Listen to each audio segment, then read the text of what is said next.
నమస్తే welcome to Zee news afternoon bulletin నేను Manisri bulletin ముందుగా హెడ్లైన్స్ చూద్దాం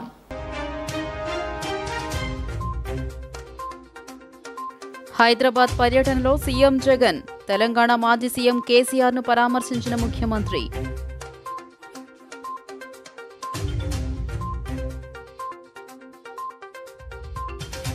వైఎస్ఆర్టీపీని కాంగ్రెస్లో విలీనం చేసి పార్టీలో చేరిన వైఎస్ షర్మిల కాంగ్రెస్ అధ్యక్షుడు మల్లికార్జున్ ఖర్గే రాహుల్ గాంధీ ఆధ్వర్యంలో చేరిక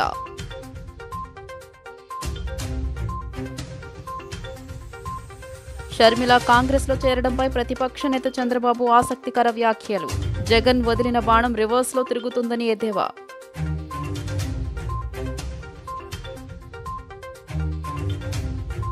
విజయవాడ నుండి ప్రయాణించే రైల్వే ప్రయాణికులకు సూచన జనవరి 15 నుండి పలు రైళ్ల రద్దు మరికొన్ని దారి మళ్లింపు తెలంగాణ మాజీ ముఖ్యమంత్రి కేసీఆర్ ను జగన్ పరామర్శించేందుకు ఈ రోజు ఉదయం హైదరాబాద్ వెళ్లారు.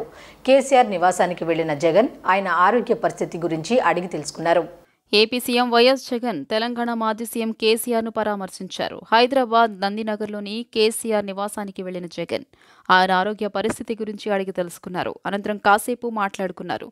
కేసీఆర్ నివాసానికి చేరుకున్న జగన్ను కేటీఆర్ లోపలికి ఆహ్వానించారు. ఆయన వెంట మాజీ మంత్రులు తలసాని శ్రీనివాస్ యాదవ్, మహమ్మద్ అలీ కూడా ఉన్నారు. కాగా గత నెలలో ఎర్రవల్లిలోని వ్యవసాయ క్షేత్రంలో కేసీఆర్ కాలు జారిన కింద పడిన విషయం తెలిసిందే. అనంతరం డిసెంబర్ 8న యశోద ఆసుపత్రిలో తుంటి మార్పిడి చికిత్స జరిగింది.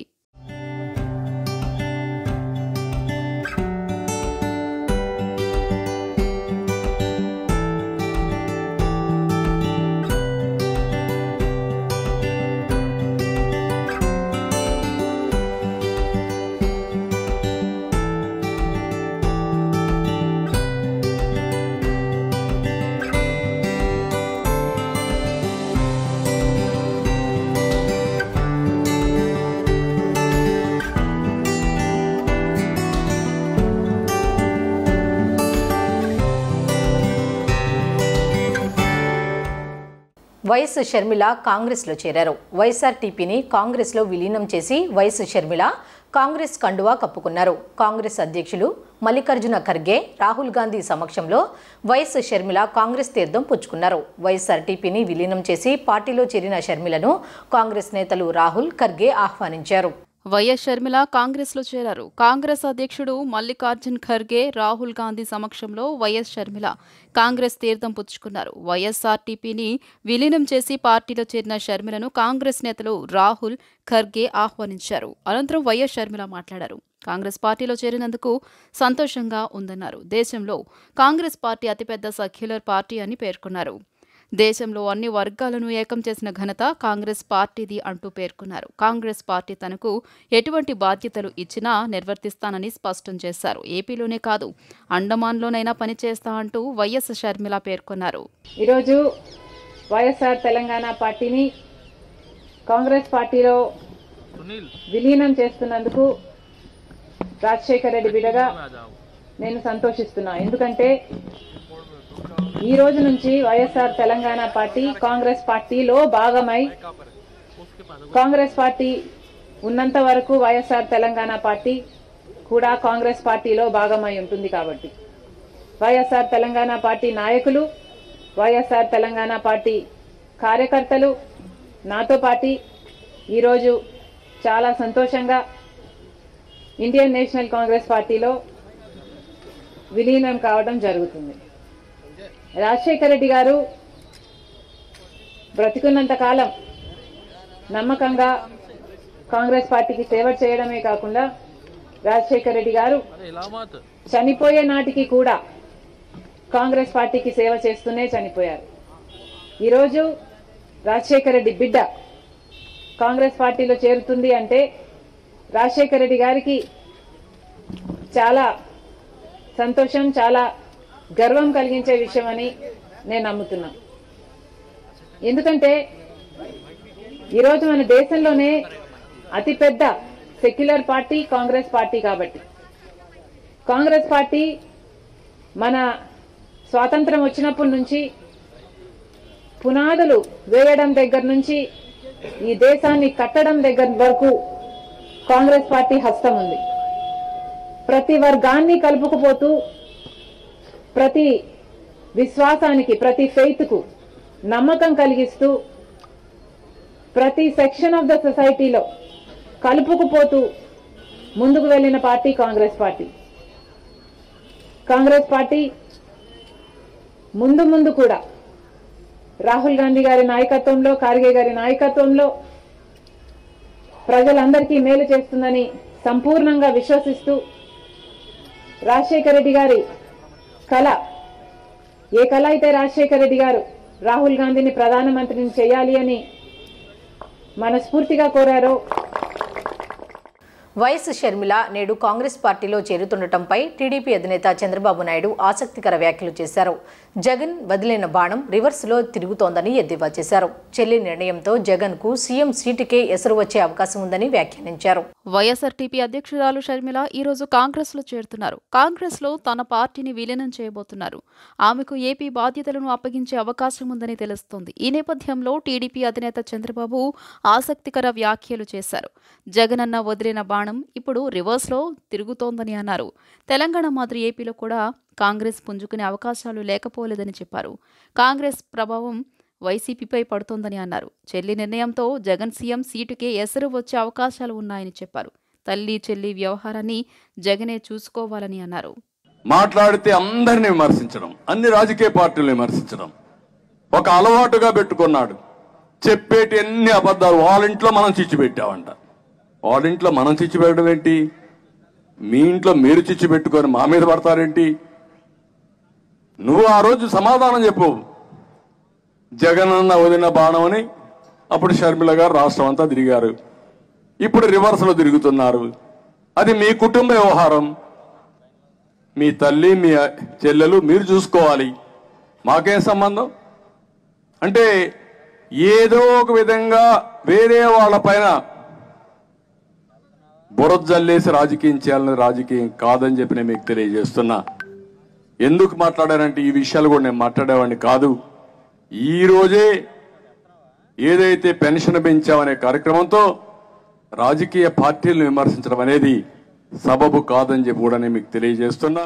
వైఎస్ఆర్ తెలంగాణ పార్టీ అధ్యక్షురాలు వైఎస్ షర్మిల తన సోదరుడు ఏపీ సీఎం జగన్తో నిన్న భేటీ అయ్యారు. తన భర్త అనిల్, కుమారుడు రాజారెడ్డితో కలిసి తాడేపల్లిలోని జగన్ నివాసానికి వెళ్లారు. తన కుమారుడి నిశ్చితార్థం పెళ్లికి రావాలని ఆహ్వానించారు. ఈ సందర్భంగా జగన్తో దాదాపు 25 నిమిషాల పాటు భేటీ అయ్యారు. అనంతరం జగన్ ఇంటి నుంచి ఆమె తిరిగి వెళ్లిపోయారు. సోదరుడు సీఎం జగన్తో వైఎస్ షర్మిల భేటీ అయ్యారు. గుంటూరు జిల్లా తాడేపల్లిలో సీఎం జగన్ నివాసానికి వెళ్లిన షర్మిల తన కుమారుడు రాజారెడ్డి వివాహానికి రావాలని ఆహ్వాన పత్రికను అందజేశారు. అన్న జగన్ను వదిన వైఎస్ భారతిని కుటుంబ సమేతంగా కలిశారు. తన కుమారుడు రాజారెడ్డి అట్లూరి ప్రియకు ఫిబ్రవరి 17న వివాహం ఫిక్స్ అయిందని, కుటుంబ సమేతంగా హాజరు కావాలని జగన్ను వైఎస్ షర్మిల ఆహ్వానించారు. అలాగే ఈ నెల 18న జరిగే ఎంగేజ్మెంట్ కార్యక్రమానికి సైతం రావాలని షర్మిల కోరారు. షర్మిల కుమారుడు రాజారెడ్డికి వివాహం నిశ్చయమైన విషయం అందరికీ తెలిసిందే.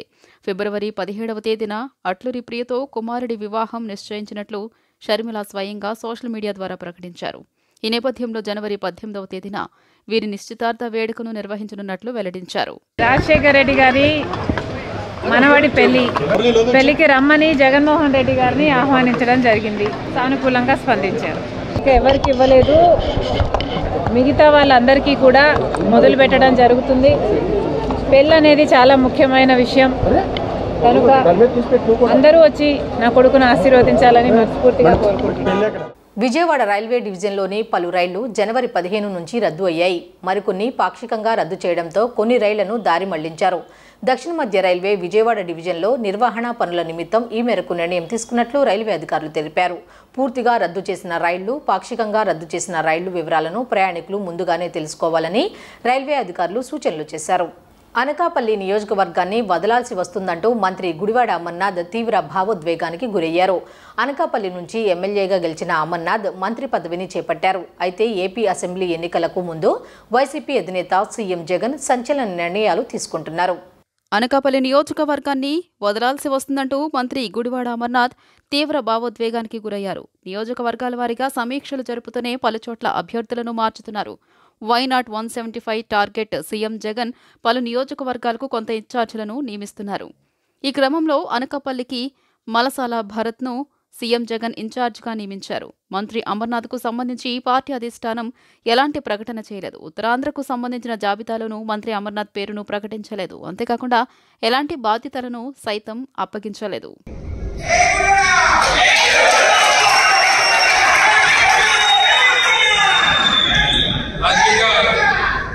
రాజకీయంగా మళ్ళీ మనకి భవిష్యత్తుని ఇచ్చారు.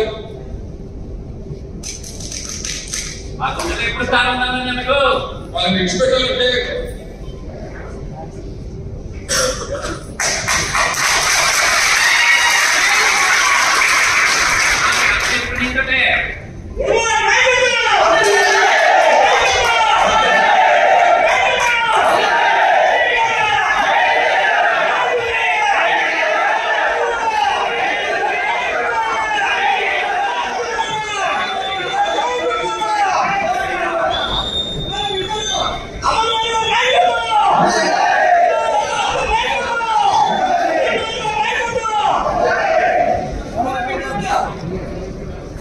ఏదైనప్పటికీ రాజకీయంగా పునర్జన్మ నుంచి రాష్ట్ర వ్యాప్తంగా ఉద్యమాలు తీసుకుని వచ్చి ఈరోజు ఈ స్థాయిలో నిల్చోబెట్టినటువంటి మీ అందరికీ కూడా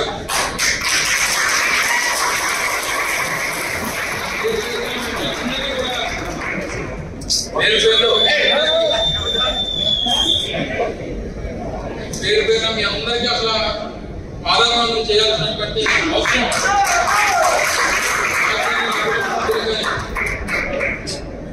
నా కుటుంబ రాజకీయ భవిష్యత్తుని నిర్ణయించినటువంటి నాయకులు మీరంతా కూడా. దేశంలో పెనుమార్పులు వస్తున్నాయని దాని పర్యవసానమే కాంగ్రెస్ విజయకేతనంతో విజయం సాధిస్తూ రేపు ఆంధ్రప్రదేశ్లో కూడా స్పెషల్ స్టేటస్ ఇవ్వగల సత్తా ఉండే కాంగ్రెస్ పాలన రానుందని మాజీ ఎంపీ కాంగ్రెస్ మాజీ మంత్రి చింతా మోహన్ ఆశాభావం వ్యక్తం చేశారు. షర్మిల కాంగ్రెస్లో రావడం శుభ పరిణామమేనని, కానీ ఆమె అన్న జగనన్నలా వ్యవహరిస్తేనే ఇబ్బందన్నారు. దేశంలో రాజకీయ చరిత్ర కలిగిన కొంతమంది ప్రముఖులంతా కాంగ్రెస్ నుంచి వెళ్లిన వారేనని, వారంతా తిరిగి కాంగ్రెస్ గూటికి రానున్నారని జోష్యం చెప్పారు. బుధవారం తిరుపతి ప్రెస్ క్లబ్లో చింతామోహన్ మాట్లాడుతూ టీటీడీ ధనాన్ని దుర్వినియోగం చేస్తున్నారని ఆరోపించారు. స్థానిక 2వ సత్రం ఇప్పటి వరకు నిరాశ్రయులకు నీడనిస్తోందన్నారు. దానిని కూలదోసి భారీగా టీటీడీ వ్యయంతో భవనాన్ని నిర్మించే ప్రయత్నం చేస్తున్నారని, ఇలాంటి కుంభకోణాల ద్వారా ప్రతినిధులు లబ్ధి పొందుతున్నారన్నారు. తెలంగాణ సీఎం రేవంత్ రెడ్డి పాలన భేష్ అని కొనియాడారు. షర్మిల కాంగ్రెస్లో రావడం శుభ పరిణామమేనని, కానీ ఆమె అన్న జగనన్నలా వ్యవహరిస్తేనే ఇబ్బందన్నారు. దేశంలో రాజకీయ చరిత్ర కలిగిన కొంతమంది ప్రముఖులంతా కాంగ్రెస్ నుంచి వెళ్లిన వారేనని, వారంతా తిరిగి కాంగ్రెస్ గూటికి రానున్నారని జోస్యం చెప్పారు. కాంగ్రెస్ నాయకులు యార్లపల్లి గోపి, మించుల తేజోవతి, శోభ, పూతలపట్టు ప్రభాకర్, వెంకటేష్ తదితరులు పాల్గొన్నారు. 4 అంశాలు, స్థానిక అంశాల గురించి ఎక్కువగా చెప్పాలనుకుంటూ వచ్చాను. తర్వాత మీరు అడిగే ప్రశ్న. మొదటిది తిరుపతి మున్సిపల్ కార్పొరేషన్ పనితీరు సరిగ్గా లేదు. మున్సిపల్ కార్పొరేషన్ తిరుపతి పనితీరు సరిగా లేదు. ఇది సింబల్ ఆఫ్ కరప్షన్గా తయారవుతూ ఉంది, స్పష్టంగా కనిపిస్తూ ఉంది. కపిల తీర్థం దగ్గర ఒక మంచి reserved site, municipal reserved site ఉంది. మేము కూడా చూసాం దాన్ని, మీరు చూసి ఉండకపోవచ్చు దాన్ని. మరి ఆ మున్సిపల్ రిజర్వ్డ్ సైట్ను కేంద్ర ప్రభుత్వ నిధులతో ఖర్చు చేసి, స్మార్ట్ సిటీ ఫండ్స్ని యూజ్ చేసి ఒక హోటల్ కట్టారు అక్కడ. ఆ హోటలు విలువ 50 కోట్లు. దాన్ని ఒక లేడీకి ఇచ్చారు. ఎవరా లేడీ? ఎందుకు ఇచ్చారు? అంత ప్రైమ్ ప్రాపర్టీని మున్సిపల్ కార్పొరేషన్ తిరుపతి పరిధిలో ఉన్నటువంటి రిజర్వ్డ్ సైట్ను, అక్కడ దాదాపుగా 10-15 హోటళ్ళు ఉన్నాయి. మీరు ఎందుకు హోటల్ను కట్టించారు? స్మార్ట్ సిటీ ఫండ్స్తో. ఆ స్మార్ట్ సిటీ ఫండ్స్ అంటే కేంద్ర ప్రభుత్వ నిధులు. ఈ నిధులతో కట్టించి ఒక ప్రైవేటు వ్యక్తికి ఇవ్వడానికి కారణం ఏంటి? నేను చెప్తున్నాను, ఇది సింబల్ ఆఫ్ కరప్షన్, అవినీతికి అది ఒక అర్థం. కపిల తీర్థం మరి అక్కడ ఉన్నటువంటి ఆ సర్కిల్ దగ్గర రాయి ఇంత దూరంలో 4-5 మీటర్ల దూరంలో హోటల్ కట్టించారు. దాన్ని మున్సిపల్ కార్పొరేషన్ ఇది పొరపాటు చర్య. ఒక ఊరిలో చెల్లని రూపాయి మరో ఊరిలో ఎలా చెల్లదో అలానే ఒక నియోజకవర్గంలో చెల్లని అభ్యర్థి మరో నియోజకవర్గంలో చెల్లడని టీడీపీ పొలిట్ బ్యూరో సభ్యులు బోండా ఉమా అన్నారు. వైసీపీ పార్టీ మునిగిపోయే నావలాంటిదని అన్నారు. రాబోయేది టీడీపీ జనసేన ప్రభుత్వమే అని స్పష్టం చేశారు. జాబ్ క్యాలెండర్ పేరుతో ఏటా ఉద్యోగాలు కల్పిస్తామని చెప్పిన సీఎం జగన్ యువతను వంచాడని టీడీపీ పొలిట్ బ్యూరో సభ్యుడు మాజీ ఎమ్మెల్యే బోండా ఉమా అన్నారు. ఆయన నివాసంలో బుధవారం విలేకరుల సమావేశంలో ఆయన మాట్లాడుతూ ఎన్నికల్లో గెలిచి గద్దెనెక్కిన జగన్ యువతకు ఇచ్చిన వాగ్దానాన్ని మరిచారని అన్నారు. టీడీపీ అధికారంలోకి రాగానే ఖాళీ పోస్టుల భర్తీతో పాటు చివరకు ఉద్యోగ ఉపాధి అవకాశాలు కల్పిస్తామని హామీ ఇచ్చారు. రాష్ట్రాన్ని పారిశ్రామిక రంగంగా దేశంలోనే కాకుండా ప్రపంచవ్యాప్తంగా గుర్తింపు తీసుకువస్తామన్నారు. యువతని అన్ని విధాలుగా మోసం చేసిన వైసీపీ పార్టీ క్షమాపణ చెప్పాలని డిమాండ్ చేశారు. సెంట్రల్ నియోజకవర్గ వైసీపీ టికెట్ పైన ఆయన స్పందించారు. ఒక నియోజకవర్గంలో చెల్లని వెల్లంపల్లి శ్రీనివాస్ పక్క నియోజకవర్గంలో ఎలా చెల్లుతాడని ప్రశ్నించారు. వైసీపీ ఆకడాలు తట్టుకోలేకనే మంగళగిరి ఎమ్మెల్యే పార్టీకి పదవికి రాజీనామా చేశారని తెలియజేశారు. వైసీపీ మునిగిపోయే నావా అని తన మీద ఎవరు పోటీ చేసినా తనకు ఒకటే అని స్పష్టం చేశారు. మనం చరిత్రలో ఎప్పుడు కూడా మీడియా కానీ రాజకీయ పార్టీలు కానీ ప్రభుత్వ ఉద్యోగులు ట్రాన్స్ఫర్లు చూసాం, లేదంటే ప్రైవేట్ ఇండస్ట్రీలో ట్రాన్స్ఫర్లు చూసాం. రాజకీయ ట్రాన్స్ఫర్లో మొదలుపెట్టింది మొట్టమొదట భారతదేశ చరిత్రలో ఆంధ్రప్రదేశ్ చరిత్రలో వైసీపీ ప్రభుత్వమే. ఇవాళ ఒక నియోజకవర్గంలో చెల్లని కాసు అయినటువంటి వ్యక్తి పక్క నియోజకవర్గంలో ఏ విధంగా చెల్లుతాడని అడుగుతా ఉన్నా. ఇవాళ పశ్చిమ నియోజకవర్గంలో ఒక ఎమ్మెల్యేని అక్కడ ప్రజలు తిరస్కరించారు. ఆయన రిపోర్ట్లన్నీ బ్యాడ్గా ఉన్నాయి, అంతులేని అవినీతి ఆ నియోజకవర్గంలో జరిగిందని అతను అక్కడ చెల్లని కాసయ్యాడు. మరి సెంట్రల్ నియోజకవర్గంలో ఎలా చెల్లుతాడు? ఇవాళ రాష్ట్రంలో ఇష్టాసారంగా ఎస్సీలని బీసీలని ఇష్టాసారంగా మారుస్తూ ఉన్నాడు. సీఎం సొంత నియోజకవర్గం తాడేపల్లి నియోజకవర్గం, తాడేపల్లిలో సీఎం ఉండే ఇల్లు మంగళగిరి నియోజకవర్గం. మంగళగిరి ఎమ్మెల్యేనే నీకో నమస్కారం, నీ పార్టీకో నమస్కారం బాబు, నీ పదవికో నమస్కారం అని ఎమ్మెల్యే పదవికి పార్టీకి రాజీనామా చేసి దండం పెట్టి వెళ్ళిపోయాడంటే ఏ విధంగా ఈ రాష్ట్రంలో పరిస్థితులు వైసీపీ పరిస్థితి ఏ విధంగా ఉందో అర్థమవుతూ ఉంది. అంటే మునిగిపోయే నావా ప్రతి ఒక్కళ్ళకి తెలిసిపోయింది. ఆ నావలో ఉన్నవాళ్ళు అందరూ కూడా బయటకు వచ్చేస్తూ ఉన్నారు. ఎవరన్నా కాస్తో కూస్తో భయంతోనో లేదంటే ఇంకొక దీంతోనూ ఉంటే వాళ్ళు కూడా పోతారు. చెల్లని కాసు అయినటువంటి ఒక ఊరిలో చెల్లని కాసు రెండో ఊరిలో చెల్లదు. ఇది ఎక్కడైనా చెల్లని కాసు చెల్లని కాసు. అగ్రిగోల్డ్ బాధితులకు ముఖ్యమంత్రి జగన్మోహన్ రెడ్డి ఇచ్చిన మాటను సంక్రాంతిలోపు నిలబెట్టుకోవాలని AgriGold customers and agents association గౌరవ అధ్యక్షులు ముప్పాళ్ల నాగేశ్వరరావుతో పాటు సిపిఐ సిపిఎం నేతలు రామకృష్ణ, బాబురావు డిమాండ్ చేశారు. వేల కోట్ల రూపాయలు రుణాలు తీసుకొచ్చి సంక్షేమ పథకాలు అమలు చేస్తున్న జగన్మోహన్ రెడ్డికి 3,000 కోట్ల రూపాయలు ఒక లెక్క. అగ్రిగోల్డ్ బాధితులకు ఇప్పటికైనా న్యాయం చేకూర్చాలని డిమాండ్ చేశారు. బుధవారం విజయవాడలోని హనుమంతరాయ గ్రంథాలయంలో రాష్ట్ర అధ్యక్షుడు ఈవీ నాయుడు అధ్యక్షతన అగ్రిగోల్డ్ బాధిత కుటుంబ సభ్యులతో 30 గంటల నిరసన దీక్షలు నిన్న ప్రారంభమైన సంగతి తెలిసిందే. నిరసన దీక్షలో భాగంగా రెండో రోజు దీక్ష శిబిరాన్ని సందర్శించి సిపిఐ రాష్ట్ర కార్యదర్శి రామకృష్ణ, సిపిఎం రాష్ట్ర కార్యవర్గ సభ్యులు బాబురావు అగ్రిగోల్డ్ బాధితులకు తమ మద్దతు తెలియజేశారు. ఈ సందర్భంగా AgriGold customers and images welfare association గౌరవ అధ్యక్షులు ముప్పాళ్ల నాగేశ్వరరావుతో కలిసి రామకృష్ణ, బాబురావులు మీడియాతో మాట్లాడారు. 2017లో ఆమరణ దీక్షలు చేసిన సమయంలో ప్రతిపక్ష నేతగా ఉన్న ముఖ్యమంత్రి జగన్తో పాటు బొత్స సత్యనారాయణ, పెద్దిరెడ్డి రామచంద్రారెడ్డి, సజ్జల రామకృష్ణారెడ్డి, పార్థసారథి తదితరులు వచ్చి పరామర్శించారని గుర్తు చేశారు. చనిపోయిన బాధిత కుటుంబాలకు 10 లక్షల రూపాయల చొప్పున నష్టపరిహారం ఇస్తానని చెప్పి ముఖ్యమంత్రి మోసం చేశారని మండిపడ్డారు. గత 5 ఏళ్లలో ఏ ఒక్కరోజైనా బాధితులను పరామర్శించారా అని ప్రశ్నించారు. 2022లో దీక్షలు చేస్తే ఇచ్చిన హామీని కూడా ఇప్పటి వరకు నెరవేర్చలేదని దుయ్యబట్టారు. వైకాపాకు ఓట్లు వేసి గెలిపించిన అగ్రిగోల్డ్ బాధితులను మోసం చేయడం సరికాదన్నారు. 600 మంది మరణించిన బాధిత కుటుంబాలకు సంక్రాంతిలోపు న్యాయం చేయాలని డిమాండ్ చేశారు. మొత్తం 40 లక్షలకు పైగా బాధితులు ఉన్నారని, వీరి ఓట్లకు విలువ లేదా అని ప్రశ్నించారు. 10 లక్షల రూపాయల నష్టపరిహారం చెల్లించాలని డిమాండ్ చేశారు. అగ్రిగోల్డ్ బాధిత కుటుంబాలకు జనవరి 15లోపు న్యాయం జరగని పక్షంలో రానున్న ఎన్నికలలో జగన్మోహన్ రెడ్డి పార్టీ ఓటమి కోసం ప్రతి బాధితుడు క్షేత్రస్థాయిలో పనిచేస్తారని ఈ సందర్భంగా హెచ్చరించారు.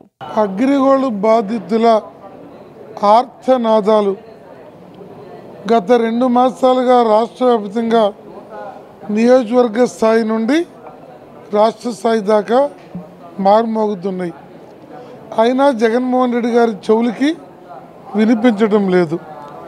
2017 మార్చి 23న ఇదే వేదిక మీదకి వచ్చి ఆమరణ దీక్ష పరులకు నిమ్మరసం ఇచ్చి మాట్లాడుతూ నా ప్రభుత్వం అధికారంలోకి వచ్చినాక వారం రోజుల్లో 1182 కోట్లు కేటాయించి 14 లక్షల మంది 20,000 లోపున్న వారందరికీ డబ్బు చెల్లిస్తా. అలాగే మరణించిన కుటుంబాల వారికి చంద్రబాబు గారు 3 లక్షలు ఇస్తున్నాడు. నేను అధికారంలోకి వచ్చినాక మరో 7 లక్షలు పువ్వుల్లో పెట్టి ఇంటికి పంపిస్తా, 10 లక్షలు ఇస్తా. నాది మానవత్వంతో కూడిన ప్రభుత్వంగా నిలబడుతుంది. నేను మీ కుటుంబ సభ్యుడిగా, మీ తమ్ముడుగా, మీ అన్నగా నేను ఉంటా అని చెప్పిన మాటలు ఏమైనా జగన్మోహన్ రెడ్డి గారు అని మేము అడుగుతూ ఉన్నాం. ఇవాళ ఆయన అధికారంలోకి వచ్చి 4 సంవత్సరాల 9 మాసాలు అయింది. కొద్ది రోజుల్లో నోటిఫికేషన్ వచ్చి టర్మ్ అయిపోతుంది. కేవలం మా పోరాటాల ఫలితంగా 900 కోట్లు మాత్రమే ఇచ్చి చేతులు దులిపేసుకొని మమ్మ అనిపించి 98% మేనిఫెస్టో అమలు జరిపా, 99% అమలు జరిపా అని ఈ బోటపు మాటలు మాట్లాడుతూ ఇంకా జగన్మోహన్ రెడ్డి గారి ఆయన టర్మ్ వస్తూ ఉంది. ఇంకా 100 రోజులు మాత్రమే ఉంది, 3 నెలలే ఉంది అని కూడా అంటున్నారు మా సోదరుడు. మరి ఆయన ఇప్పుడు 2017లో ఆయన ఆ రోజు ఇదే హనుమంతరాయ గ్రంథాలయంలో వచ్చి ప్రతిపక్ష నేతగా వాగ్దానం చేశాడు. మేము అధికారంలోకి వచ్చిన వెంటనే సమస్యను పరిష్కారం చేస్తాము, ఎవరైతే ఆత్మహత్యలకు పాల్పడ్డారో వారి కుటుంబాలకు 10 లక్షల రూపాయల వరకు ఎక్స్గ్రేషియా ఇస్తామని కూడా చాలా స్పష్టంగా ప్రకటించడం జరిగింది. మరి ఇప్పుడు 4 సంవత్సరాల 9 నెలల కాలమైంది. ఇంకా 3 నెలల్లో ఎలక్షన్లు వస్తూ ఉన్నాయి, దిగిపోయే టైం కూడా వచ్చింది. మరి తాను ఏ వాగ్దానం అయితే చేశాడో ఆ వాగ్దానాన్ని అమలు చేయకుండా అసలు ఆ సమస్య పరిష్కారం దిశగా ఏమాత్రం కూడా ఆలోచించకుండా ఈ రకంగా కాలయాపన చేయడం అనేది సరైనది కాదు. ఎందుకంటే ఇవాళ ముఖ్యమంత్రి గారు ఆయన ప్రయత్నం చేశాను, ఈ మేరకు సఫలీకృతులైనాను, ఈ మేరకు నేను సహాయం చేయగలుగుతున్నాను అనే పద్ధతుల్లో మాట్లాడాలి. కానీ ఇవాళ రాష్ట్ర వ్యాప్తంగా అన్ని వర్గాల వారు కూడా ఇవాళ రోడ్డు ఎక్కారు. ఎవరితో కూడా ఆయన మాట్లాడు, తర్వాత ఎవరిని దగ్గరికి రానివ్వడు. మరి గతంలో ఎమ్మెల్యేలు కూడా ఇంటికి రానిచ్చేవాడు కాదు, ఇవాళ ఎమ్మెల్యేలను వాళ్ళందరూ కూడా ట్రాన్స్ఫర్లు పెట్టాడు కాబట్టి వాళ్ళని రాణిస్తూ ఉన్నాడు. అసలు రాష్ట్రమంతా ఒక పక్క మండిపోతూ ఉంటే ఈ సమస్యలను కూడా ఏమాత్రం పట్టించుకోకుండా నాకు రాజకీయాలు ముఖ్యము, ఎమ్మెల్యేలు ముఖ్యము, మళ్ళీ నేను పదవిలోకి రావాలని చెప్పి ఆయన ట్రాన్స్ఫర్లకు పూనుకున్నాడు తప్పితే ఏమీ చేయడం. అగ్రిగోల్డ్ బాధ్యతలకి ముఖ్యమంత్రి గారు ఇచ్చిన హామీ 5 ఏళ్ల తర్వాత కూడా అమలు చేయకపోవటం సిగ్గుచేటు. ఆయన మాట తప్పారు. అంతేకాదు నేను అంతా చేసేసానని చెప్పడం పచ్చి బోటకం. అత్యధిక మందికి ఇవాళకి న్యాయం జరగలేదు. మరి ఇచ్చిన మాట వేరే డిమాండ్ ఏమీ లేదు. ఆయన ఏ హామీ ఇచ్చాడో అమలు చేయమన్నారు. దానికి కూడా కనీసం ప్రభుత్వ కాల పరిమితి పూర్తయ్యేటప్పుడైనా సరే లెక్క చేయకుండా ఇంకా సమర్థించుకునే ప్రయత్నాలు చేస్తున్నారు. రాష్ట్ర ప్రభుత్వం ఎలా ఉంటే కేంద్ర ప్రభుత్వం మేము అవినీతిని అరికడతాం, మాట్లాడితే సిబిఐ ఈడీ, ప్రతిపక్షాల మీద ప్రయోగించడానికైతే సిబిఐ ఈడీ, వేల కోట్ల రూపాయల కుంభకోణాలు పాల్పడిన వాళ్ళ మీద మాత్రం కేంద్రం మాట్లాడు, కేంద్రం రాష్ట్రం 2 కుమ్మక్కవుతాయి. అందుకే ఇది అగ్రిగోల్డ్ బాధితులు న్యాయమైనటువంటి డిమాండు. వారు చేస్తున్న 30 గంటల దీక్షకి, ఆందోళనకి సిపిఎం పార్టీ తరఫున మా సంపూర్ణమైన మద్దతుని, సంఘీభావాన్ని తెలియజేస్తూ ఇప్పటికైనా ముఖ్యమంత్రి జోక్యం చేసుకొని ఇచ్చిన హామీని నిలబెట్టుకోవాలని చెప్పేసి మేము డిమాండ్ చేస్తాం. గిరిజనులు ఆదివాసీల అభివృద్ధి వారి హక్కుల పరిరక్షణే లక్ష్యంగా రాష్ట్ర ఎస్టీ కమిషన్ సేవలు అందిస్తోందని చైర్మన్ డివిజి శంకర్రావు అన్నారు. ఎస్టీ ఎస్సీ అట్రాసిటీ కేసులు, భూ సమస్యలు, ఉపాధి సమస్యలపై ప్రత్యేక దృష్టి సారించినట్లు చెప్పారు. ఇందులో భాగంగా రాష్ట్ర ఎస్టీ కమిషన్ నేతృత్వంలో ప్రత్యేక యాప్ ద్వారా అర్జీలు స్వీకరించేందుకు నిర్ణయం తీసుకున్నట్లు మీడియాకు వివరించారు.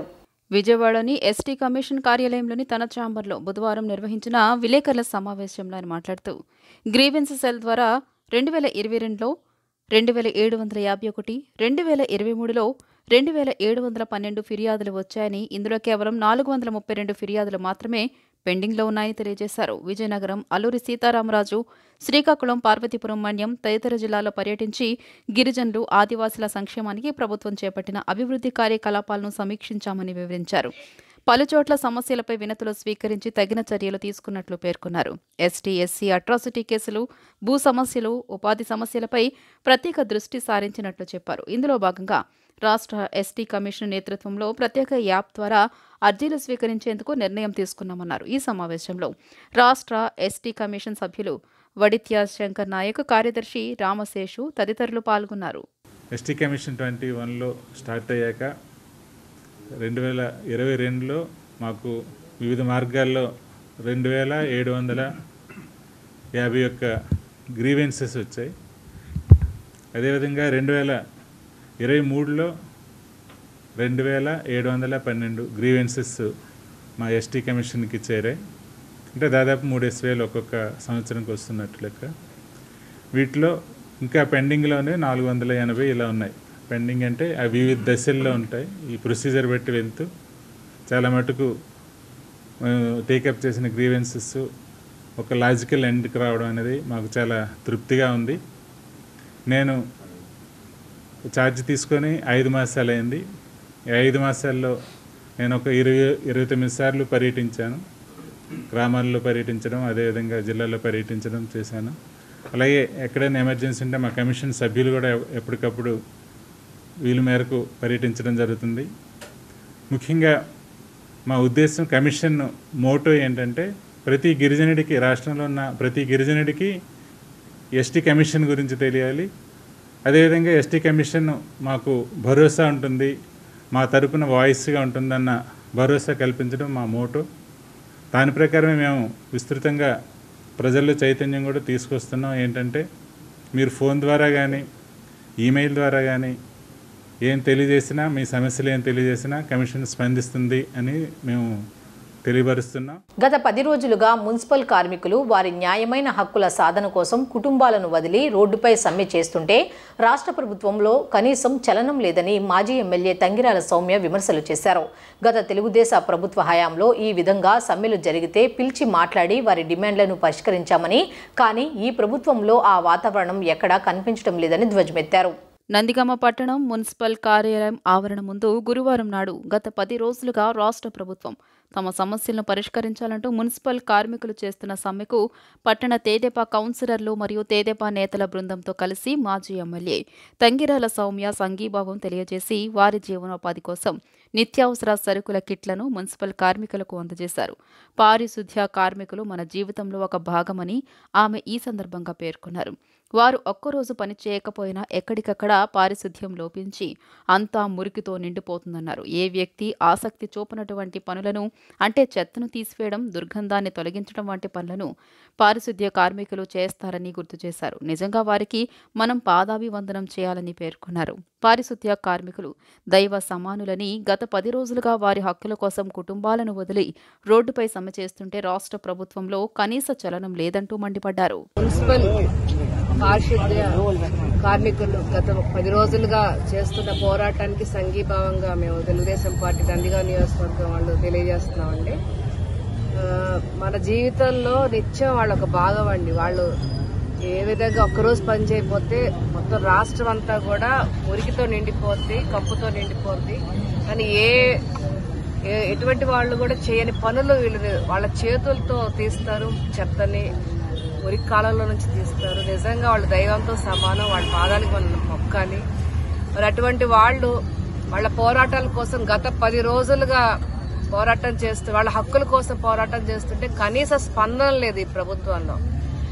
అదేవిధంగా గతంలో తెలుగుదేశం ప్రభుత్వంలో ఇలానే వాళ్ళు సభ్యులు చేస్తే ప్రభుత్వాలు పిలిచి చర్చలు జరిపేవాళ్ళు, వాళ్ళకి సానుకూలంగా స్పందించేవాళ్ళు. కానీ ఈరోజు అటువంటి వాతావరణం ఈ రాష్ట్రంలో లేదండి. వాళ్ళని గాలికి వదిలేశారు, వాళ్ళ హక్కుల్ని కనీసం పట్టించుకోవట్లేదు, చర్చలు జరపట్లేదు. అదేవిధంగా 10 రోజులైనా కూడా కనీసం సానుకూలంగా స్పందించట్లేదు. బలవంతంగా ఏదైతే వాళ్ళు పనులు చేస్తున్నారో వాళ్ళని వేరే వాళ్ళ చేత చేపించాలని చెప్పి నిన్న వాలంటీర్స్ చేత కూడా రంగంలోకి దింపడం జరిగింది. చాలా అమానుష్యం. తప్పకుండా ప్రభుత్వం వెంటనే స్పందించాలి.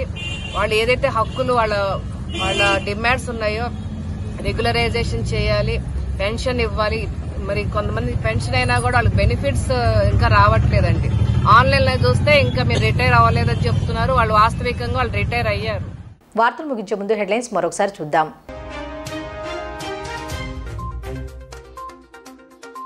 హైదరాబాద్ పర్యటనలో సీఎం జగన్, తెలంగాణ మాజీ సీఎం కేసీఆర్ ను పరామర్శించిన ముఖ్యమంత్రి.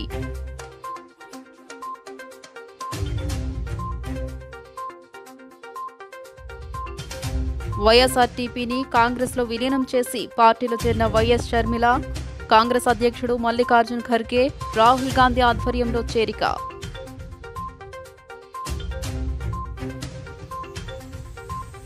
షర్మిల కాంగ్రెస్ లో చేరడంపై ప్రతిపక్ష నేత చంద్రబాబు ఆసక్తికర వ్యాఖ్యలు. జగన్ వదిలిన బాణం రివర్స్ లో తిరుగుతుందని ఎద్దేవా.